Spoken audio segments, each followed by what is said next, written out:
Hola, ¿qué tal compañeros? Vamos a hablar sobre hipertrofia prostática benigna y cáncer de próstata. Tenemos que la próstata esta se va a originar del mesodermo intermedio y se va a desarrollar aproximadamente en el tercer o cuarto mes de la vida fetal. También tenemos que esta viene de la formación del seno urogenital. La próstata se va a mantener estable desde el nacimiento hasta aproximadamente los 10 años, cuando inician los cambios en los hombres. Esta empieza a crecer hasta la pubertad y a los 20 años adquiere un peso aproximadamente de 20 gramos.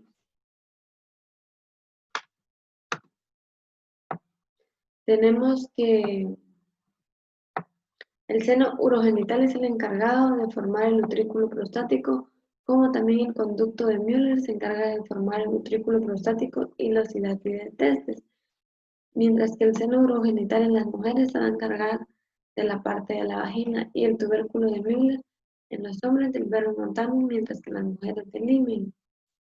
Además, tenemos que el tubérculo genital va a formar el pene en los hombres y en las mujeres va a formar el clítoris. Y el gubernáculo va a formar el gubernáculo testis y en la mujer el ligamento redondo y el ligamento ovárico.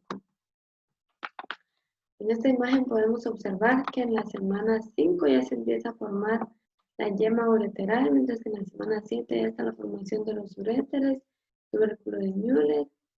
En la semana número 6, en la semana número 10, perdón, tenemos la formación del seno urogenital tubular, las yemas epiteliales prostáticas y en el sexto mes ya está la formación de la próstata. Tenemos que la próstata es un órgano fibromuscular, un tercio, y glandular, 2/3. La próstata va a estar ubicada detrás de la sínfisis del pubis, delante del recto, debajo de la vejiga, encima del esfínter.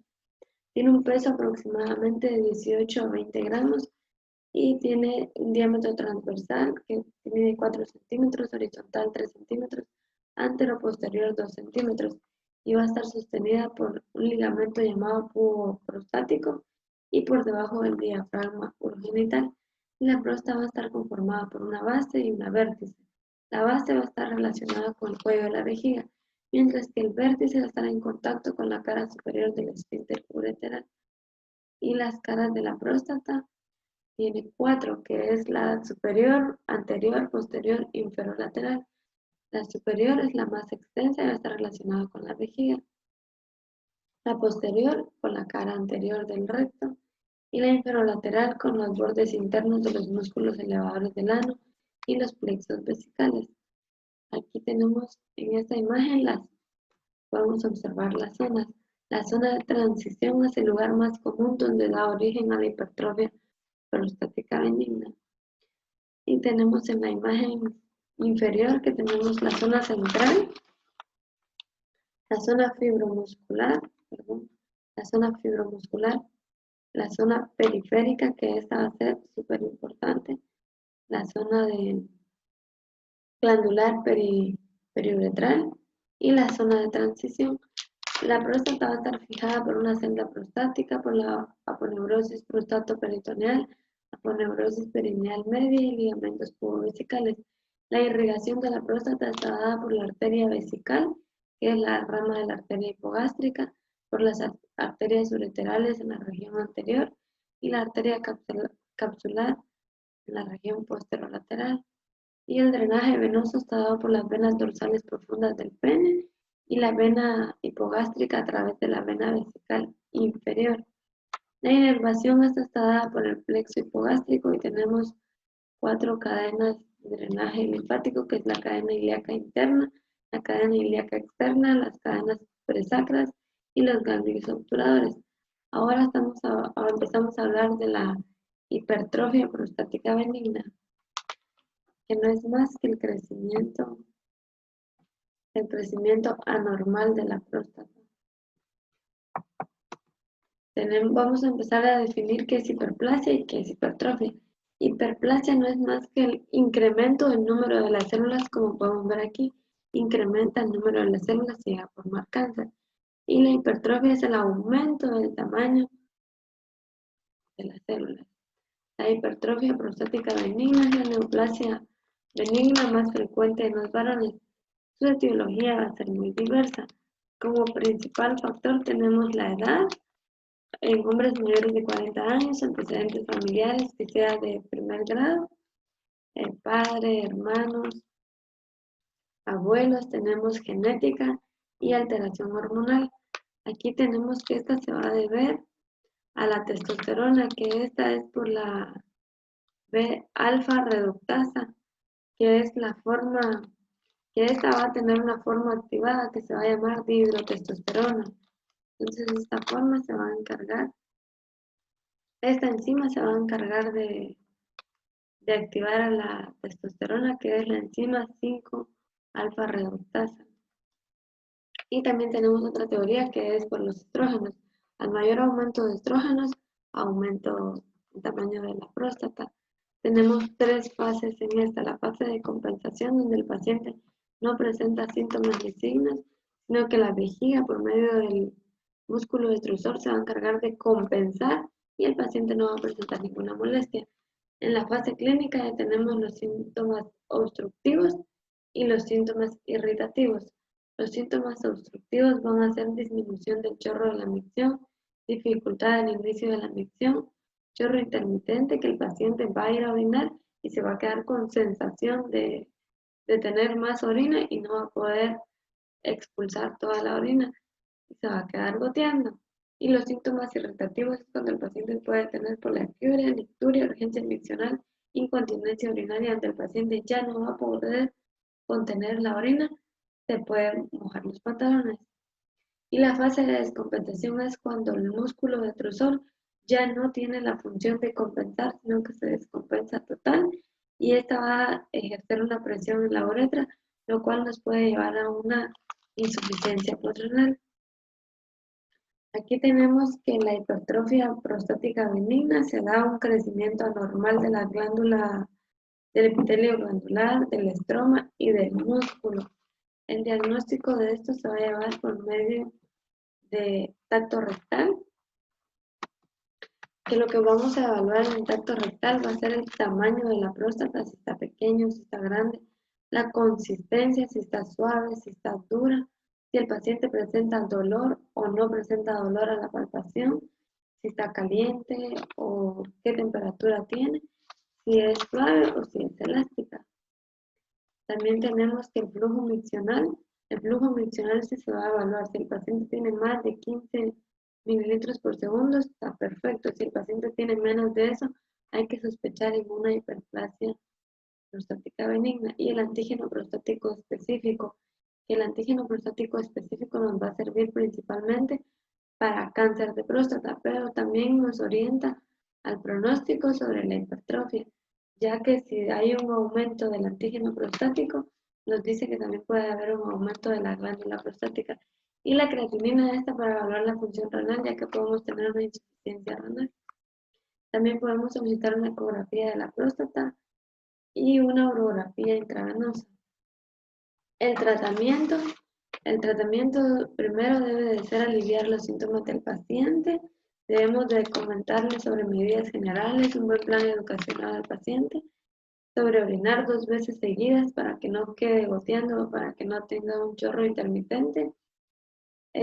Antes de dormirse, pedirle al paciente que orine y para que no se esté levantando durante la noche. También pedirle que ya no tome licor ni café para evitar la orina constantemente. Y como tratamiento médico tenemos los medicamentos alfa bloqueantes. Como principal tenemos la tamsulosin, que este se va a encargar de disminuir el antígeno prostático. Este medicamento se puede dar en el paciente de 0.4 a 0.8 miligramos al día. Y la doxazosina y terazosina, esos son medicamentos que se van a estar regulando. El primero, doxazosina, se puede dar al paciente la primera semana 1 gramo, luego 2 gramos, luego 3 gramos. La cuarta semana ya se puede aumentar a 4 gramos y ahí se queda.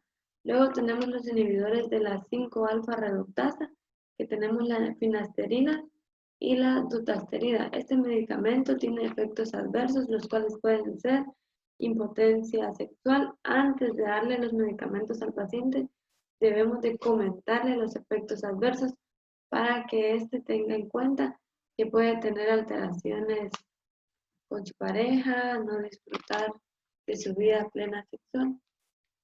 Las ventajas es que nos va a disminuir el tamaño de la próstata en 12 meses aproximadamente y también va a disminuir el volumen eyaculatorio, por lo cual va a tener una impotencia sexual.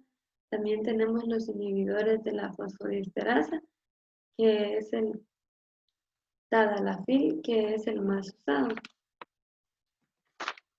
Y tenemos las indicaciones de cirugía, son infección del tracto urinario recurrente, que un hombre no debe de tener infecciones urinarias, no es común, retención urinaria aguda, hematuria recurrente, litiasis vesical, cambios fisiopatológicos en los riñones como uréter y vejiga. El tratamiento quirúrgico es la resección transuretal de próstata, prostatectomía simple, que este es introducir un catéter metálico dentro de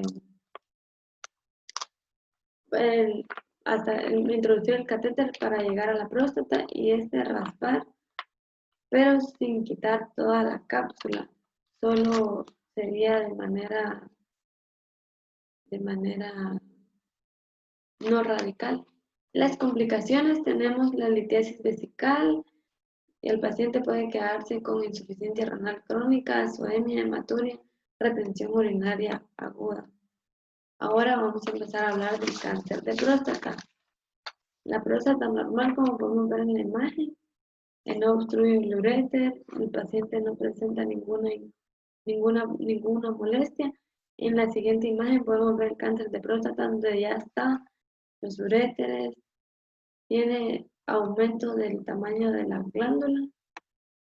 El cáncer de próstata es una enfermedad multifactorial en la que participan los factores hormonales principalmente, y esto va a estar relacionado con la raza, con la dieta, con la historia de cáncer prostático, si el padre, el hijo o algún familiar de primer grado haya tenido cáncer de próstata. Y este se va a originar principalmente por un crecimiento clonal de las células epiteliales que va a alterar el genoma. Tenemos los factores de riesgo, como ya les había mencionado, los afroamericanos principalmente, la edad, antecedentes familiares, las personas que tienen una mala dieta, los que consumen abundante grasa, abundante carne roja, vitamina D, calcio, tabaquismo, los fumadores y también la ocupación a que se dedique el paciente, la actividad física. Ahora los protectores para evitar esta enfermedad tenemos el licopeno, selenio, omega 3, vitamina E, y tenemos que el cáncer más común, tenemos adenocarcinoma, que es un 95%, y heterogéneos, que son 5%, que esos pueden ser del estroma. En esta imagen mostramos a la escala de Gleason, que la escala de Gleason nos va a servir para hacer un pronóstico de la próstata. Para esto necesitamos tener una biopsia previa y vamos a tomar la biopsia de dos poblaciones, una diferenciada y una no diferenciada. La diferenciada es la 5, la no diferenciada es la 1.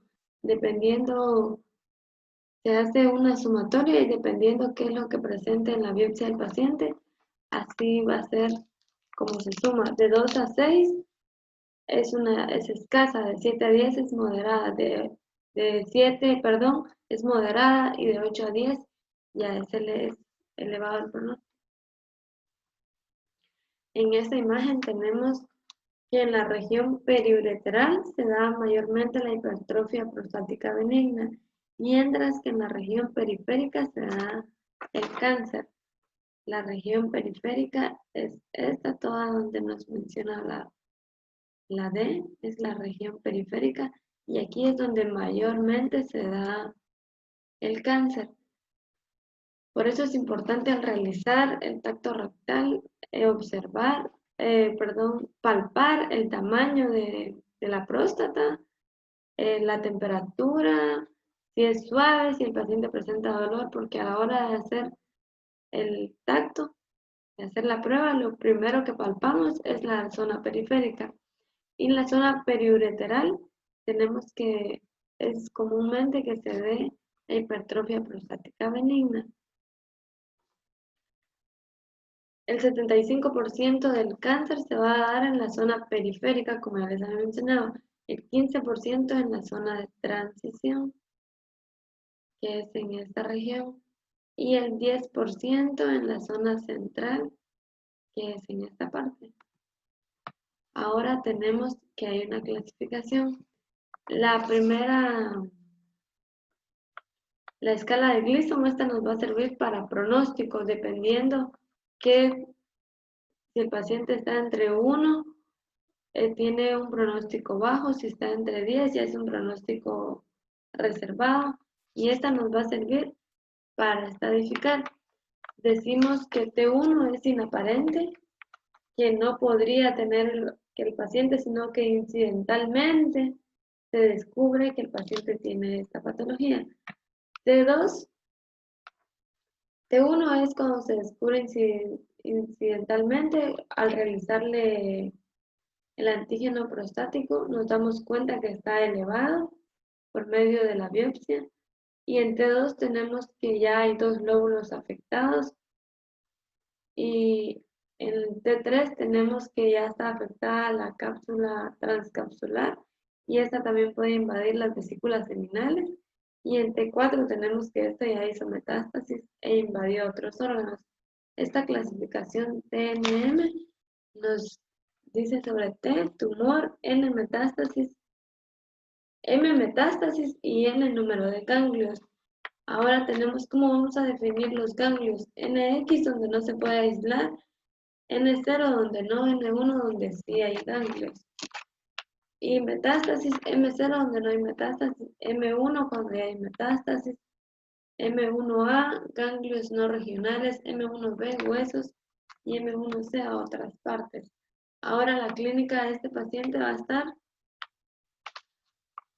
por tumor, que el paciente puede ser un paciente asintomático que no presente molestias, o puede ser sintomático que tiene dolor al orinar, que tiene goteo, que tiene nicturia, que tiene hematuria, que presenta síntomas obstructivos, que está goteando por chorro, que tiene retención de orina. Y ahora por metástasis, cuando el paciente ya presenta dolores óseos, que principalmente la metástasis puede ser en los lugares óseos, compresión medular, mieloptisis, coagulopatía, edema en miembros inferiores, que también la cadena de la región, la parte pélvica donde tenemos ganglios, estas se pueden obstruir y pueden causar edema de miembros inferiores.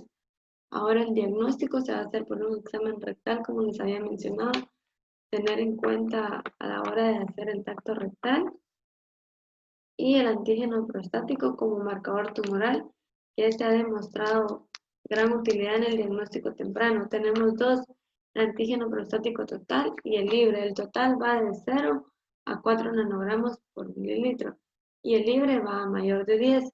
Ahora los pacientes que estén entre 4 y 10, tenemos que hacer una división, antígeno prostático libre dividido antígeno prostático total. Los pacientes que presenten menos de 10, debe de hacerle una biopsia sí o sí. Los que presenten una de 10 a 15%, hay que hacer una biopsia, pero está como de manera intermedia. Ahora los que presenten mayor al 15%, solo nos quedamos expectantes, no amerita biopsia. La fosfatasa ácida prostática creatinina, y el examen diagnóstico ya les había comentado que es por medio de biopsia, que es el examen confirmatorio. Podemos solicitar un ultrasonido transrectal, una ecografía transrectal, rayos X de tórax, gamografía ósea para descartar si hay metástasis, tomografía computarizada o resonancia magnética. Tenemos opciones de tratamiento como en la hipertrofia prostática benigna teníamos tratamiento, tenemos el tratamiento prostectomía simple, Ahora en el cáncer tenemos el tratamiento prostatectomía radical, donde ahora ya la cápsula se quita y lo que se hace ahí es se elimina la cápsula y se une el cuello vesical con la uretra. Pero el paciente puede tener incontinencia urinaria, puede tener impotencia sexual, cosa que hay que observar qué edad tiene el paciente, y esto es la causa por la cual los pacientes no quieren realizarse este tipo de prostatectomía, este tipo de tratamiento quirúrgico, ya que les va a afectar en la vida sexual. También tenemos la radioterapia, la hormonoterapia, la castración, los fármacos, la quimioterapia y ese tratamiento. Esta tabla me encantó porque tenemos que, dependiendo en qué estadio esté el paciente, así va a ser el tratamiento que se le va a dar. Si el paciente está en estadio T1A, tenemos una vigilancia activa sobre el paciente, tratar especialmente a pacientes jóvenes para que estos no progresen a tener una cirugía y que tengan las complicaciones. De T1B, T1C, T2A, prostatectomía radical o radioterapia, que ya vamos por una forma más brusca. T2B, T2C y T3A, prostatectomía para diferenciar, radioterapia en alto riesgo quirúrgico, y T3B, T4 ya con invasión de metástasis y ganglios, hormonoterapia, radioterapia paliativa local. Solamente muchas gracias, espero les haya servido la clase. Buen día.